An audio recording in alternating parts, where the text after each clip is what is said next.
다들 대한민국은 처음이자 마지막 선진국이다라는 말 들어보신 적 있으신가요? 얼핏 들으면 애국심에 찬 과장처럼 들릴 수도 있지만 이 말은 세계 경제학계에서도 일정 부분 현실로 인정받고 있는 표현이기도 하죠. 그런데 대한민국만이 중진국 함정을 뚫고 선진국이 되었고 앞으로 이런 사례는 거의 나오기 어렵다고 평가받고 있는 중인데요. 오늘은 이 질문에 대한 답을 함께 찾아보도록 하겠습니다. 중진국 함정이라는 말은 2006년 세계은행이 아시아 경제 발전 보고서를 통해 처음으로 언급한 용어입니다. 간단히 말해 가난한 나라가 일정 수준까지는 빠르게 성장할 수 있지만 그 다음 단계인 잘 사는 나라로 올라서는 게 매우 어렵다는 뜻이죠. 마치 게임에서 중간 보스를 잡고 나면 레벨업이 멈춰버리는 것처럼 경제 성장률이 떨어지고 기술 발전도 정체되며 일자리 창출까지 멈추는 현상이 나타나는 것입니다. 1960년대 중진국으로 분류되던 114개 나라 중에서 중진국 함정을 넘고 선진국 반열에 오른 국가는 단 13개국에 불과하다고 하죠. 이들 중 인구가 1000만 명 이상이면서 국민소득이 3만 달러를 넘는 국가는 오직 한국과 대만뿐이라고 합니다. 그렇다면 중진국 함정에 빠진 나라들의 사례를 한번 살펴볼까요?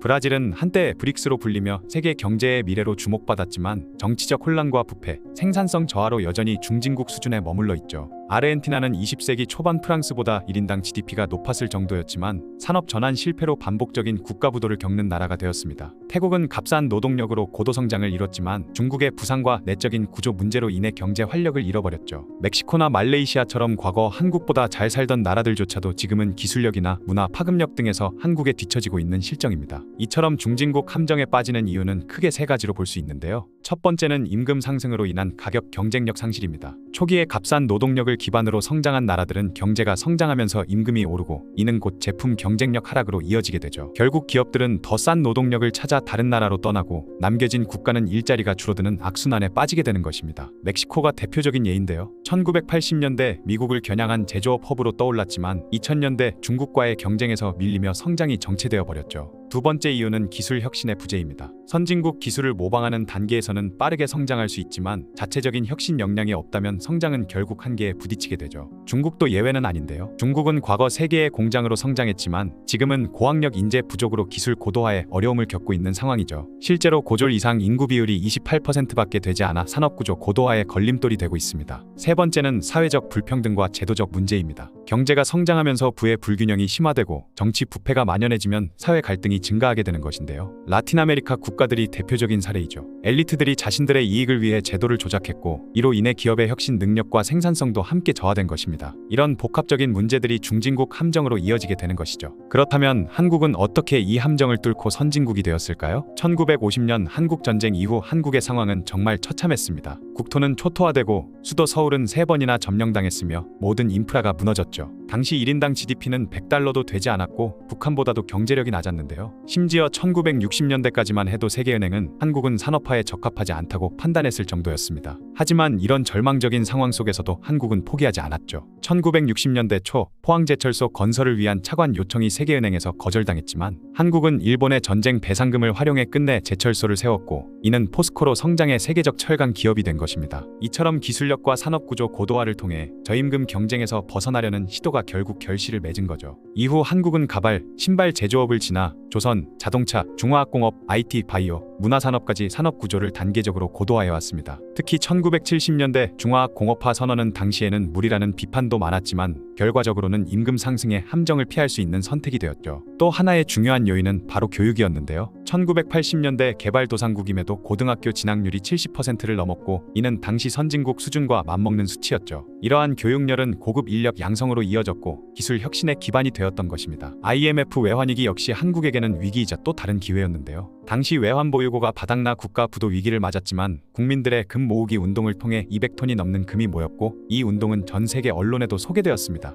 이 시기를 계기로 한국은 산업 구조를 고부가 가치 중심으로 재편하며 새로운 전환점을 마련한 것이죠. 삼성전자의 메모리 반도체 사업도 중요한 사례인데요. 1980년대 일본이 장악하고 있던 시장에 도전하며 많은 비판을 받았지만 결국 삼성은 세계 1위 메모리 반도체 기업이 되었고 이는 단순한 추격자가 아닌 혁신자의 위치에 서게 된 결정적 계기가 된 것입니다. 그렇다면 왜 한국이 마지막 선진국이 될 수밖에 없다는 말이 나올까요? 그 이유는 지금의 세계 경제 환경이 과거와는 전혀 다르기 때문입니다. 예전처럼 선진국이 기술을 이전해주거나 생산 거점을 이전하는 일이 이제는 거의 일어나지 않는 것이죠. 대신 기술 보호는 강해지고 글로벌 경쟁은 경쟁은 훨씬 치열해졌습니다. 이제 반도체를 하겠다는 중진국이 있다면 한국, 미국 같은 거인들과 경쟁해야 하고 일본과 독일조차 밀려난 이 시장에서 살아남기란 거의 불가능에 가까운 일이 된 것이죠. 또한 한국은 고도성장기에 인구 보너스 효과도 누릴 수 있었는데요. 지금의 개발도상국들은 경제적 성과를 내기 전부터 이미 고령화 사회에 진입하고 있는 실정입니다. 베트남은 1인당 GDP가 5,000달러도 안 되는 상태에서 고령화 사회로 접어들었고 태국, 브라질, 중국 등도 비슷한 상황이죠. 여기에 기후 변화와 환경 규제도 새로운 성장의 걸림돌이 되고 있는데요. 한국이 성장하던 시기엔 환경 문제가 지금처럼 중요하게 다뤄지지 않았지만 이제는 경제 성장과 환경 보호를 동시에 추구해야 하는 상황이 된 거죠. 특히 기후 재해에 취약한 지역의 개발도상국들은 대응 능력도 부족해서 더 큰 어려움을 겪고 있습니다. 그리고 4차 산업혁명이라는 거대한 변화도 있는데요. AI와 자동화 기술의 발전은 저임금 노동력의 가치마저 약화시키고 있죠. 베트남처럼 제조업을 기반으로 성장해온 나라들은 이제 더 이상 그 모델만으로는 성장을 이어가기 어렵게 되어버린 것입니다. 결국 지금은 한국이 성장하던 때보다 훨씬 더 어려운 환경이라는 뜻이죠.